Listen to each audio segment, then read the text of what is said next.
Hello friends, this is Nitu Pansotra and welcome to complete course destination. So friends, आज की हमारी video के अंदर डिस्कशन का सबसे इम्पॉर्टेंट टॉपिक रहेगा, that is interview. So we will discuss about interview, how to crack any interview, what are the important tips and points जिससे कि हम किसी भी इंटरव्यू को क्रैक कर सकते हैं।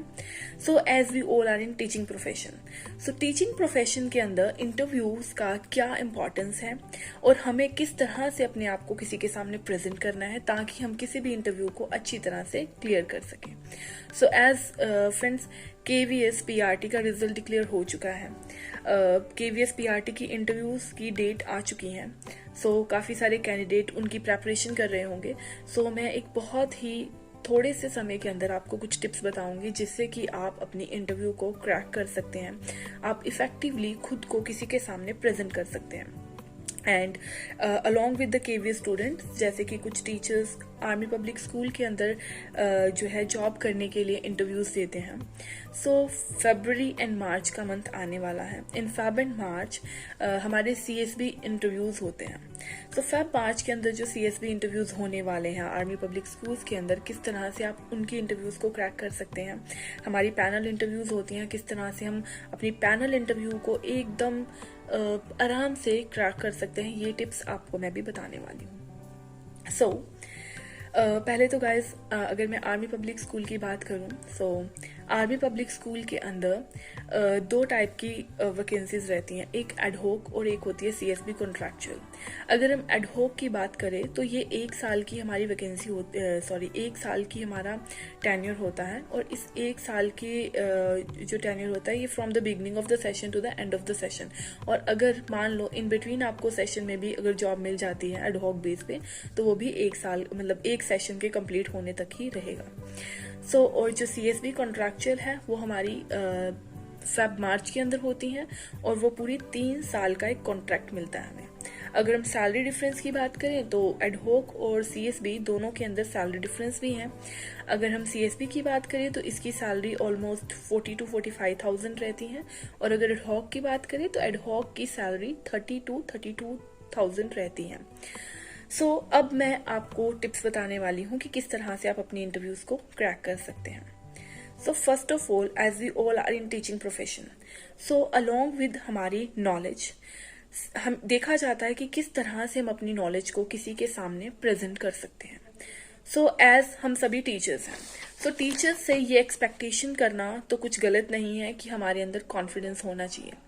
Confidence is the most important thing जो एक टीचर के अंदर होना चाहिए। तो किसी भी टीचिंग इंटरव्यू के अंदर जब हम जाते हैं तो फर्स्ट ऑफ ऑल आपके अंदर कॉन्फिडेंस ऐसा होना चाहिए that I am the best, मैं सबसे बेस्ट हूं और मुझे अपने आप को यहाँ प्रेजेंट करना है। अगर कॉन्फिडेंस, जो कि सबसे इंपॉर्टेंट है, अगर आपके अंदर कॉन्फिडेंस नहीं होगा सो इट इज इम्पॉसिबल कि आपकी सिलेक्शन होगी। So second point is subject knowledge. Second thing, subject knowledge मतलब कि जो भी सब्जेक्ट के आप टीचर हैं उसकी नॉलेज आपको जरूर होनी चाहिए। लाइक अगर आप सब्जेक्टिव, अगर आप TGT टीचर हैं, that is trained graduate teacher, train graduate teacher है तो आपको अपने सब्जेक्ट, अगर आप साइंस के टीचर हैं तो साइंस की पूरी नॉलेज होनी चाहिए। मैथमेटिक्स तो आपको मैथमेटिक्स की नॉलेज होनी चाहिए, at least up to 12th class, और ग्रेजुएशन थोड़ा सा टच करना है।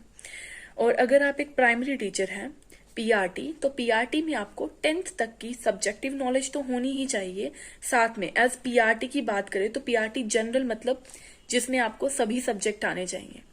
तो Hindi, English, maths, science, GK, most important thing general knowledge, ये सारे जो सब्जेक्ट्स हैं इनकी नॉलेज आपको होनी चाहिए।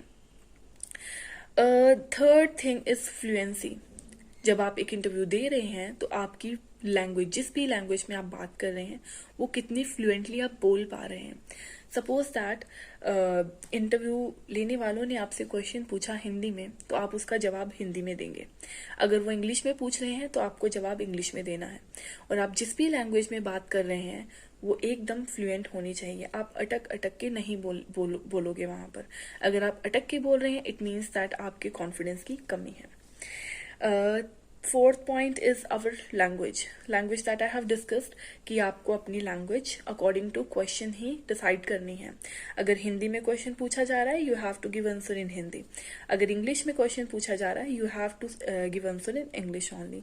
एंड द स्टूडेंट्स जिनकी इंग्लिश इतनी अच्छी नहीं रहती है they must focus on their language, उनको अपनी इंग्लिश लैंग्वेज अच्छी करनी है। Fifth point is body language.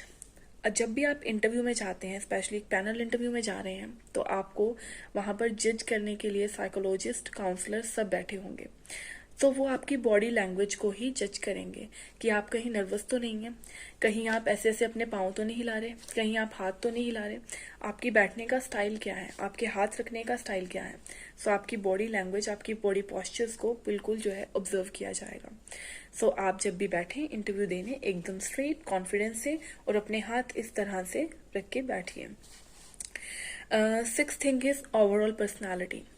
आपकी ओवरऑल पर्सनालिटी को जज किया जाता है, आप किस तरह से बोल रहे हैं, आप कितने नर्वस तो नहीं हैं। अगर आप नर्वस हैं भी तो दिखाइए मत, आप इतने कॉन्फिडेंस से बैठिए कि अगर आप नर्वस भी हैं, कुछ आंसर अगर आप गलत भी बोल रहे हैं तो उसमें भी आप कॉन्फिडेंट रहें कि आपको आता है, ठीक है। Then is our presentation. देखो अगर टीचिंग की आप इंटरव्यू में जा रहे हैं तो आपकी डेमो तो वो लेंगे ही लेंगे। सो डेमो के लिए आपको क्या करना है, सबसे पहले कुछ अपनी जैसे अगर आप मैथ्स के टीचर हैं तो मैथ्स से रिलेटेड कुछ टॉपिक्स के डेमो प्रिपेयर करके जाइए और कुछ ऐसे टॉपिक्स देख लीजिए, गिने चुने टॉपिक्स होते हैं जो मोस्टली पूछे जाते हैं इंटरव्यूज में, तो आप उन टॉपिक्स से रिलेटेड थोड़ा थोड़ा अपने माइंड में लेकर चलिए कि अगर ये टॉपिक पूछ लिया जाएगा तो मैं इस तरह से प्रेजेंट करूंगा, ये टॉपिक पूछ लिया जाएगा तो इस तरह से प्रेजेंट करूंगा। और जब भी हम डेमो देते हैं, डेमो को हमें इतना अट्रैक्टिव बनाना है, उसमें जो पैनल बैठा हुआ है हमें उनको बच्चे मानकर उनको एक्टिवली पार्टिसिपेट करवाना है। जब आप एक पैनल के बैठे हुए जो आपके इंटरव्यू लेने वाले हैं उनको एक्टिव करवा रहे हैं, मान लीजिए कि कुछ इंटरव्यू लेने वाले एक्टिव नहीं भी होते, मान लीजिए वो इस तरह से एक्ट करेंगे कि हम तो ऐसे बच्चे हैं जो क्लास में बोलते ही नहीं है, तो आपको उनको एक्टिव करवाना है। देखो अगर आप बहुत सारे क्वेश्चन उनसे पूछेंगे तो एक ना एक क्वेश्चन का जवाब तो वो जरूर देंगे, तो वही आपका मेन मोटिव है कि आप उनको एक्टिव कर सके। रियल लाइफ एग्जाम्पल्स आप वहां पर लीजिए, जितनी हो सकती है रियल लाइफ एग्जाम्पल्स लीजिए, उस रूम को देखिए, जो भी आपको टॉपिक मिला उससे रिलेटेड कोई ना कोई चीजें वहां पर प्रेजेंट होंगी, उन चीजों को यूज करके आप अपना डेमो प्रेजेंट कीजिए, उसको एकदम अट्रैक्टिव बनाइए, रियल लाइफ एग्जाम्पल से जोड़िए, जो TLM वहां पर प्रेजेंट है उनका यूज कीजिए, ठीक है। इस तरह से अपने डेमो को प्रेजेंट कीजिए और डेमो के अंदर इंग्लिश लैंग्वेज यूज कीजिए ज्यादा। अगर आप KVS की इंटरव्यू में जा रहे हैं तो इंग्लिश एंड हिंदी बोथ, अगर आप आर्मी स्कूल के इंटरव्यूज में जा रहे हैं तो ओनली इंग्लिश आप यूज कीजिए, इररिस्पेक्टिव ऑफ कि आपका सब्जेक्ट हिंदी है।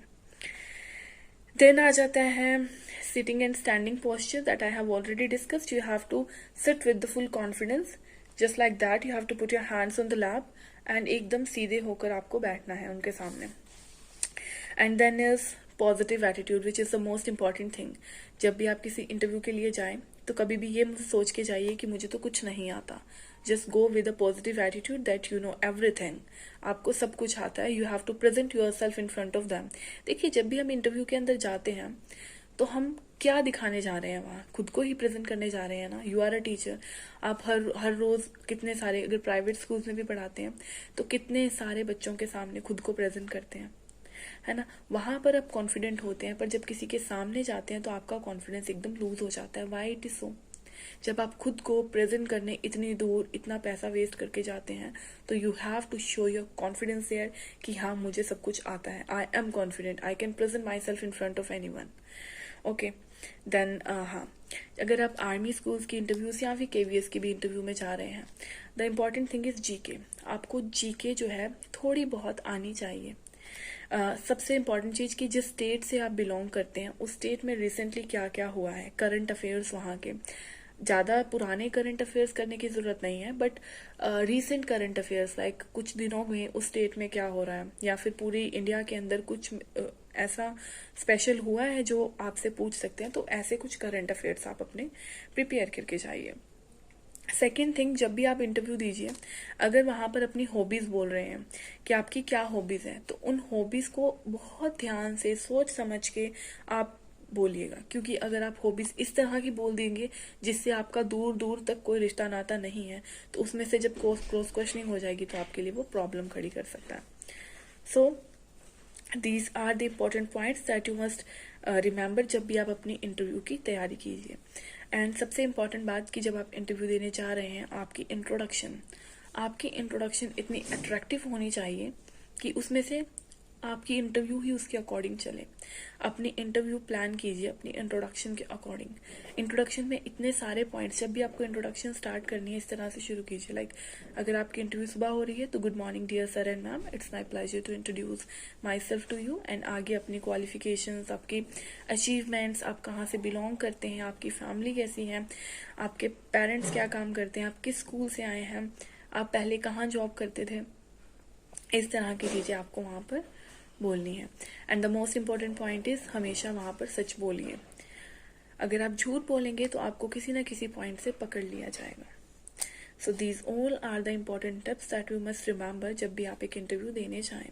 That is your confidence, your subject knowledge, your fluency in language, your body language, your posture, your presentation, your demo, and you're sitting in standing posture, and your positive attitude, your GK and current affair. These all are the things जिसकी वजह से आप किसी भी interview को आराम से crack कर सकते हैं.